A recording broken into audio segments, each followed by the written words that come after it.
On Tuesday, French Prime Minister François Bayrou announced his latest budget proposal. And in a dramatic attempt to balance France's ever-widening budget deficit, Bayrou suggested not just a spending freeze, but also the elimination of 2 public holidays. Bayrou suggested Easter Monday and VE Day in order to boost GDP. Unsurprisingly, this triggered uproar in the French press, but even if it's probably a maximalist opening gambit, the severity of Bayrou's proposal in some sense reflects the severity of France's debt crisis, which has gotten significantly worse in recent weeks, with French bond yields now above those of Italy for the first time in over 20 years. So in this video, we're going to take a look at France's ever-worsening debt crisis, and why France is now looking, well, a little bit Italian.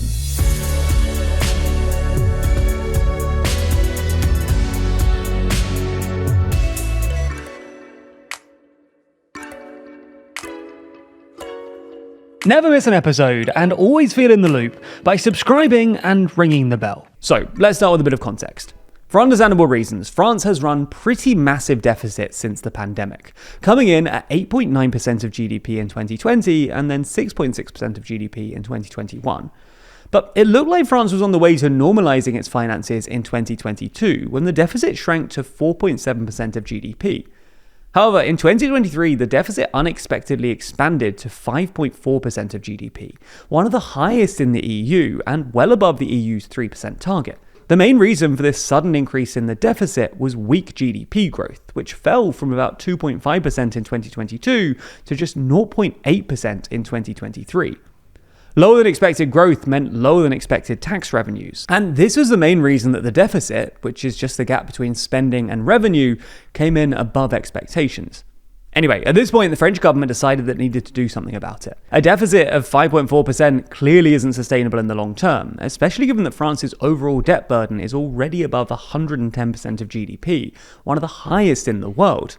Without a sudden increase in GDP growth, which looks unlikely at the moment, the only way for France to balance its books would be to cut spending or raise taxes. However, French President Emmanuel Macron's Renaissance Party lost its absolute majority at the 2022 legislative elections, which meant that it needed the support from other parties to pass legislation. Macron and his Prime Minister Elisabeth Borne were unable to convince parties to support their agenda, which meant that Borne had to repeatedly resort to Article 49.3. An arcane constitutional provision that allows the Prime Minister to pass a bill without a vote in the National Assembly, unless a motion of no confidence was successfully passed within 48 hours. However, it soon became clear that relying on Article 49.3 wasn't politically sustainable. There were reoccurring protests, Macron's approval ratings were plummeting, and the threat of a no-confidence vote grew every time that Article 49.3 was invoked. However, with Article 49.3 essentially off the table and Borne unable to cobble together a majority in the National Assembly, legislative deadlock ensued. Macron tried to break the deadlock by replacing Borne with the fresh-faced Gabriel Attal. But this didn't work either, so in mid-2024, Macron called snap legislative elections in the hope of winning an outright majority. Again, this didn't work. Macron's centrist coalition actually lost seats, and both the NUPES coalition on the left and the National Rally to his right campaigned on programs that would actually require more borrowing. Macron then appointed yet another Prime Minister, Michel Barnier, who tried to win support from the National Rally to get a new budget passed. This didn't work either, so Barnier tried to use Article 49.3 to force it through, which triggered a no-confidence vote that Barnier lost only 3 months into the job. Barnier was then succeeded by Michel Bayrou, who was able to survive a no-confidence vote in January by agreeing to temporarily suspend Macron's contentious pension reforms, but has since failed to pass any budget balancing measures.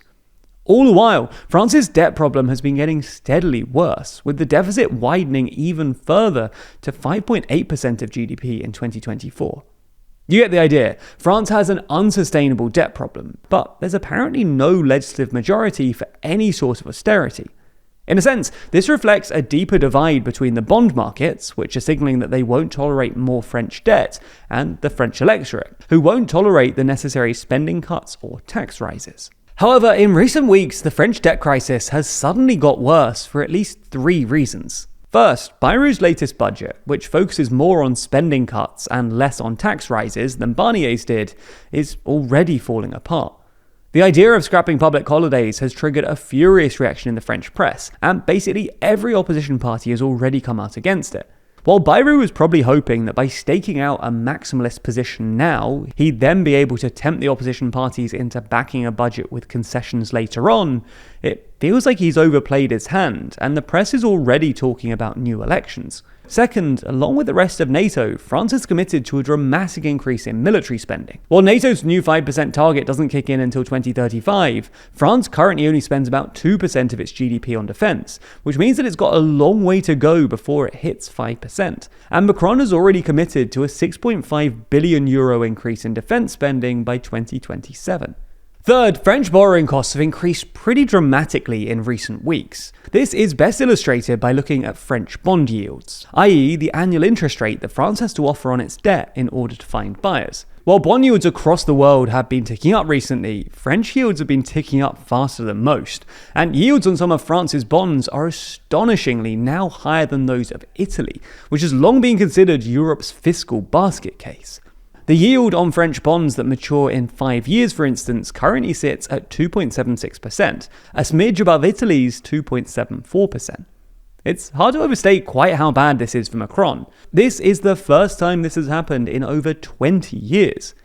While France's long-term borrowing costs are still slightly lower than Italy's, the so-called spread, that is the difference in bond yields on 10 and 30-year bonds, is still at its lowest in nearly 20 years. This particularly steep increase in French borrowing costs is at least in part because the bond markets are worried that the required fiscal consolidation is politically impossible. This means France is likely to continue running large deficits for the foreseeable future, which brings an increased risk of default. And as such, the markets are demanding higher interest rates to compensate for this risk.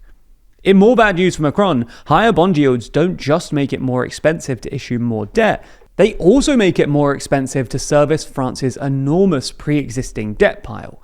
And France could even find itself trapped in sort of a doom loop, where high servicing costs force more debt, which means higher servicing costs, etc., etc. More broadly though, it really does feel like we're in a period of political change at the moment. Gone are the days of predictable geopolitics, with Trump's America taking increasingly dramatic turns, so much so that it feels that America's influence, popularity, and dominance are all on the decline.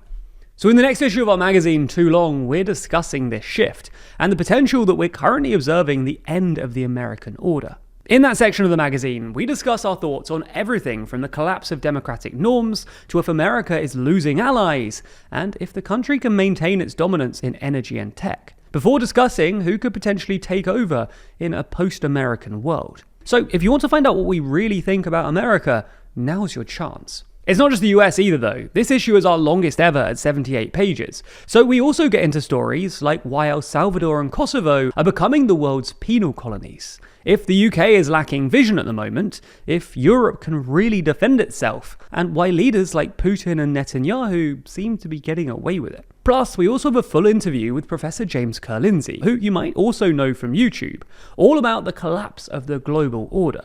Now, if that all sounds good to you, but you'd rather listen than read along, then you should check out the premium edition. Because anyone who buys a premium edition of our magazine also gets access to our recordings of selected articles. Plus, you also get access to the full 90-minute interview with James Kerr-Lindsay. On top of that, premium subscribers also get access to our behind-the-scenes podcast, The Bullpen. Regardless of whether you opt for the regular or premium edition, if you never want to miss an issue, then make sure you subscribe to Too Long, which gets you 20% off every copy as long as you stay subscribed. Plus, this week only, if you use the code BESTOFFER when signing up for a subscription, you'll get an additional 35% off. That brings down the cost as low as £5.20, or a wild 48% off. That is the best offer we are ever going to offer. So pre-order your copy today to get yourself that extra content and support all of the journalism we do here at TLDR every single day.